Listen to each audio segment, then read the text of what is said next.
Pak, selamat pagi. Nama saya Devi Maria Munte dengan NPM 1901010135 dari grup PGA 3 Prodi PGSD dengan mata kuliah Bahasa Indonesia kelas tinggi dengan materi pembelajaran membaca di kelas tinggi. Baik, di sini saya akan menjelaskan apa itu pengertian membaca. Yang pertama, pengertian membaca. Apa itu membaca? Membaca adalah kegiatan merefleksi, menganalisis, dan menginterpretasikan yang dilakukan oleh pembaca untuk memperoleh pesan yang hendak disampaikan oleh penulis melalui media tulisan. Nah, di sini membaca juga ada menurut para ahli. Yang pertama itu menurut Tarigan. Menurut Tarigan, membaca merupakan suatu proses yang dilakukan serta dipergunakan oleh pembaca untuk memperbaiki pesan atau memperoleh pesan yang hendak disampaikan oleh penulis melalui media kata-kata bahasa tulis. Di sini ada pun tujuan membaca menurut Tarigan yang berdasarkan bahan yang digunakan. Yang pertama itu membaca itu untuk mendapatkan pengetahuan atau informasi. Nah, jenis membaca yang cocok untuk keperluan ini adalah membaca dalam hati, bahasa bacaan yang digunakan secara antara orang lain, terus misalnya seperti laporan atau peristiwa perjalanan dan pertandingan, atau berita tentang penemuan hal baru, buku-buku pelajaran, majalah pengetahuan dan ilmu pengetahuan, dan lain-lain. Dan yang kedua ini membaca untuk memupuk perkembangan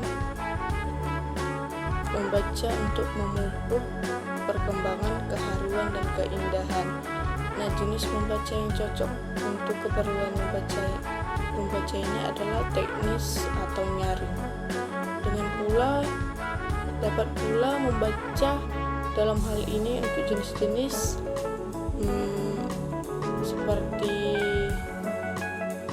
seperti prosa atau fiksi. Nah, bahan-bahannya ini juga cocok untuk mempelajari tujuan membaca, seperti ini adalah puisi, sajak, prosa, berirama, drama, fiksi biasa, dan lain-lain. Dan yang ketiga, membaca untuk mengenai waktu luang atau mengisi waktu luang. Nah, jenis membaca ini yang diperlukan tidaklah terikat pada jenis tertentu, demikian pula dari bahan bacaannya. Waktu untuk hal-hal yang bermanfaat dan tidak membosankan, bacaan tentang kepahlawanan, keberanian, dan kecekatan, dan lain-lain. Nah, di sini juga saya akan menjelaskan jenis-jenis membaca. Jenis-jenis membaca ini, baiklah, saya akan menjelaskan apa itu jenis-jenis membaca. Nah, di sini jenis-jenis membaca ada menurut para ahli, yaitu menurut Tarigan yang ditinjau dari segi terdengar atau tidak ada suara pembaca. Waktu membaca, proses membaca dapat dibagi atas. Yang pertama itu membaca nyaring. Membaca nyaring itu membaca bersuara dan membaca lisan, atau reading out loud or oral reading aloud. Nah, di sini membaca nyaring adalah kegiatan membaca yang dilakukan oleh seseorang dengan cara bersuara. Nah, hal ini dimaksudkan untuk mengetahui membaca yang benar, baik itu dari pengucapan kata, kalimat, dan mengetahui penekanan sesuai dengan ucapan pembicaraan. Nah, yang kedua, B, membaca dalam hati. Ini lanjutan dari jenis-jenis membaca tadi. Pada membaca dalam hati ini hanya digunakan ingatan visual atau memori dalam hal ini. Yang aktif adalah masa pandangan, penglihatan dan ingatan, dan juga terus aktif.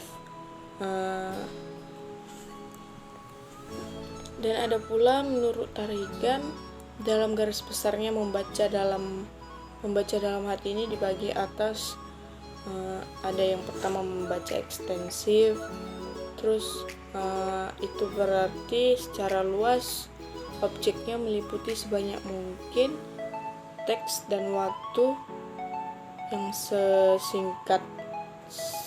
sesingkat mungkin. Nah, di situ ada bagian yang meliputi membaca survei, terus membaca. Nah, sekarang kita masuk ke dalam tahap-tahap dalam membaca. Nah, tahap-tahap dalam membaca ini ada juga menurut Abidin. Yang pertama itu tahap atau kegiatan prabaca. Nah, di sini tahap atau kegiatan prabaca adalah kegiatan pengajaran yang dilaksanakan sebelum siswa melakukan kegiatan dalam membaca. Dalam kegiatan prabaca ini, guru mengarahkan perhatian pada pengaktifan mata yang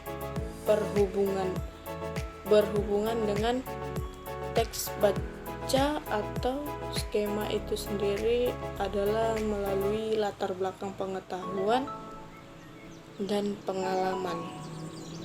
Di sini juga siswa tentang informasi atau konsep atau sesuai dengan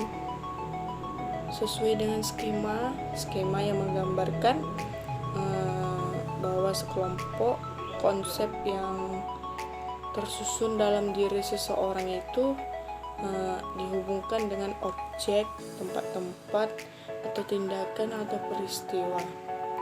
Dalam hal ini siswa harus memiliki konsep-konsep tentang tujuan bahan cetakan, dan tentang hubungan bahasa bicara dan bahasa tertulis. Nah, di sini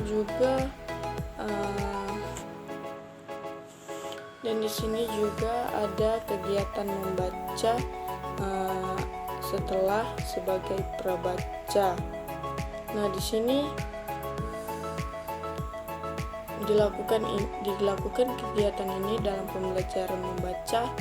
Tahapan ini sering menjadi tahapan membaca pada tahap yang banyak sekali yang dapat dilakukan melalui atau menggunakan strategi, yang dimana beberapa kegiatan yang harus dilakukan antara lain menemukan inti gagasan,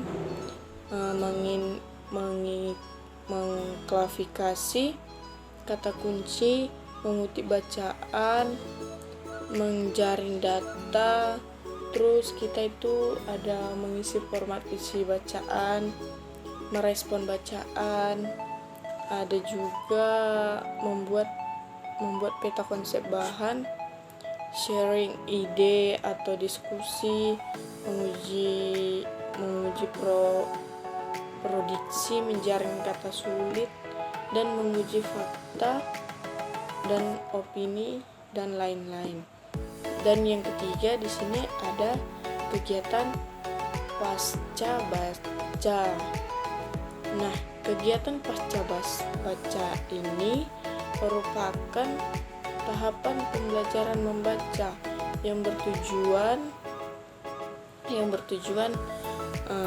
untuk menguji kemampuan sekaligus memantapkan kemampuan membaca pasca siswa. Nah, mengemukakan bahwa kegiatan pasca baca ini digunakan untuk membantu siswa melakukan informasi yang baru yang dibaca dalam keadaan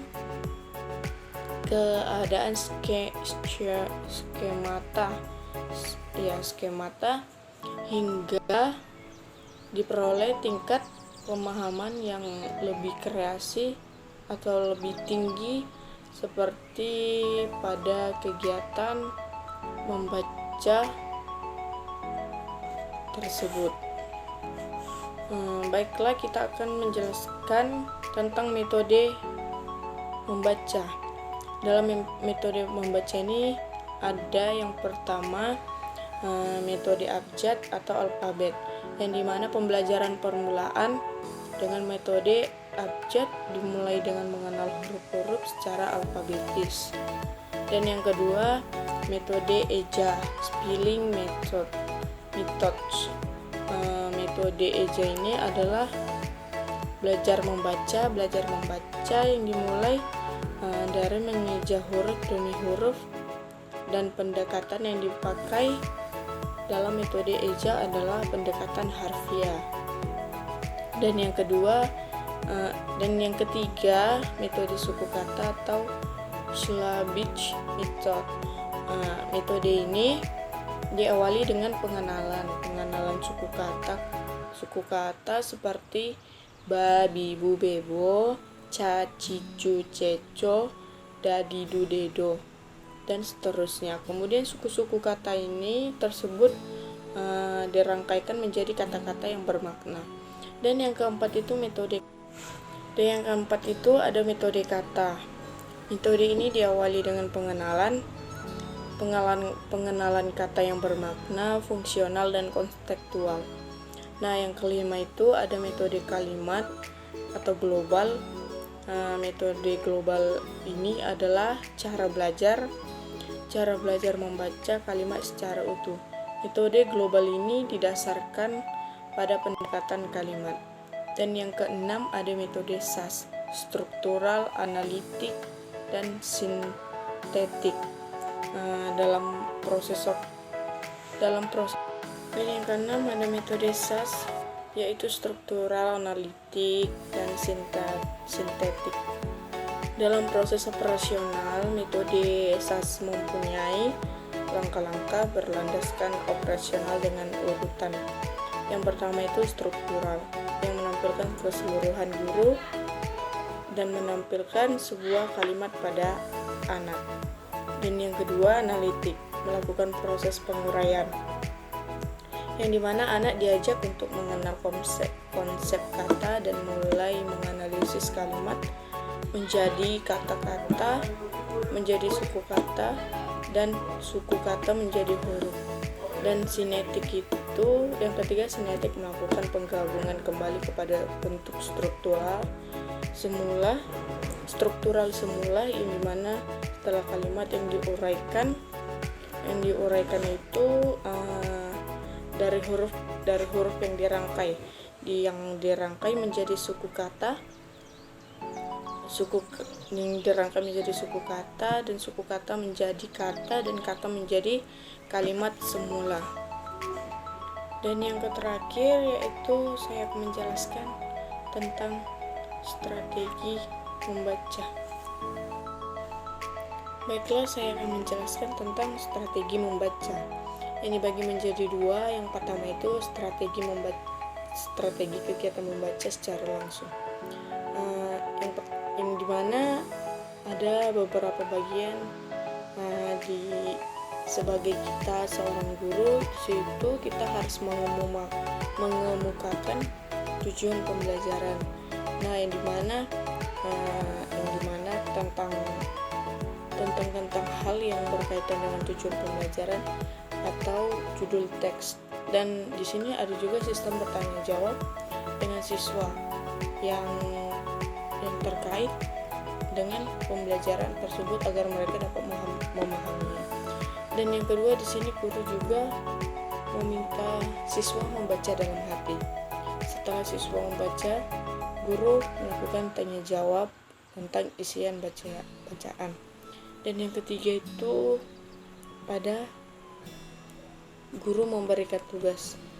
Guru memberikan tugas atau latihan yang ditujukan oleh siswa atau anak murid untuk mengembangkan bagaimana pemahaman dan keterampilan mereka dalam memahami tujuan pembelajaran yang diberikan oleh guru tersebut. Dan yang kedua ada strategi survei, question, bacaan. Dan yang tiga itu ada strategi Q3R, yang dimana dibagi menjadi tiga bagian. Yang pertama itu ada tahapan persiapan, dimana guru meminta siswa untuk membaca teks secara cepat. Dan yang kedua itu proses membaca, yang dimana proses membaca ini setelah membuat pertanyaan setelah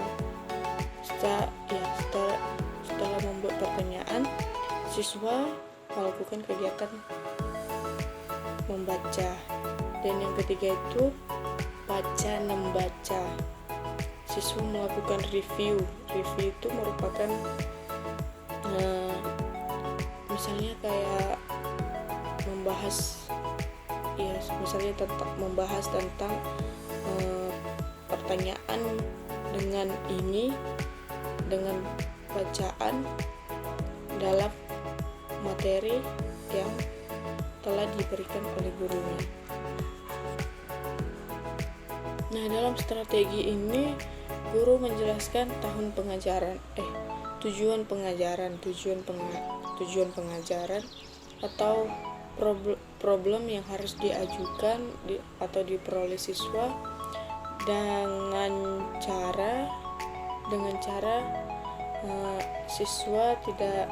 siswa untuk memecahkan masalah.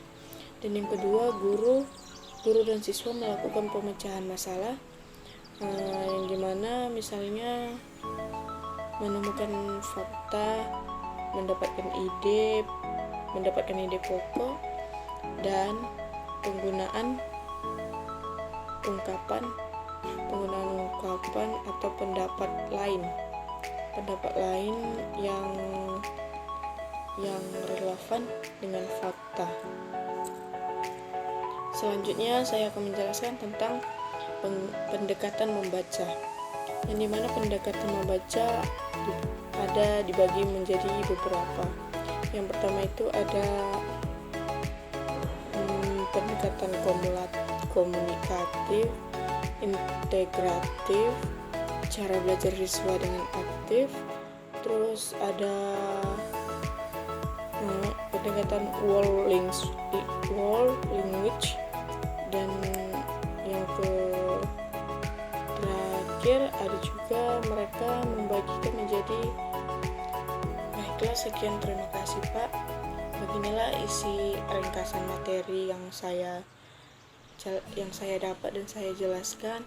Jika ada salah kata atau ejaan dalam membaca atau dalam menjelaskan, saya mohon maaf. Demikian hasil penjelasan saya. Sekian, terima kasih.